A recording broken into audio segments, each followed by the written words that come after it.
Timu ya KCB no ithiete na mbere na gukorwo itongoretie hibitano-ini cia Kenya Cup thutha wa kwandikithia uhotani ngucanio-ini 8 iria mathakite.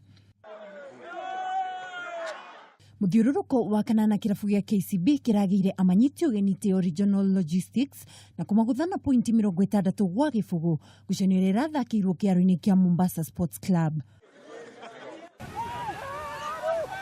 Hĩndĩ ĩyo ngucanio ĩngĩ kirabu gia Kabras kirandikithire uhotani magithaka na kirabu kia Resolution Kisii na pointi 47 gwa 15 nakio kirabu kia Menengai Homeboys kirayukia uhotani magithaka na Black Blood na pointi 27 gwa 13 ngucanio iria irathakirwo kiaro-ini kia Mamboleo Showground mwena wa Githumo.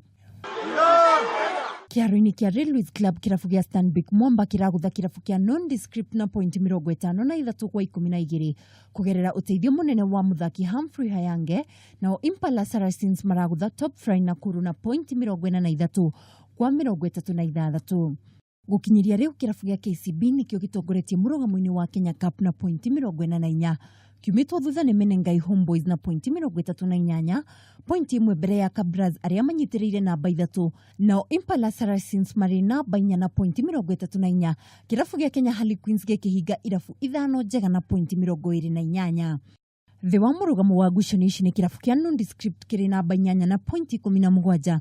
Black Blood manyitiriire namba 9 na pointi 15, pointi 2 tu mbere ya Mwamba aria mari namba 10, na Kisii FC mari namba 11 na pointi 16.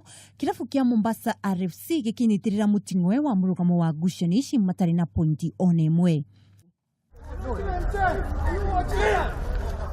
Ngiribotera metha ya mathako ya Kameme TV, njitagwo Mwihaki wa Ndogo.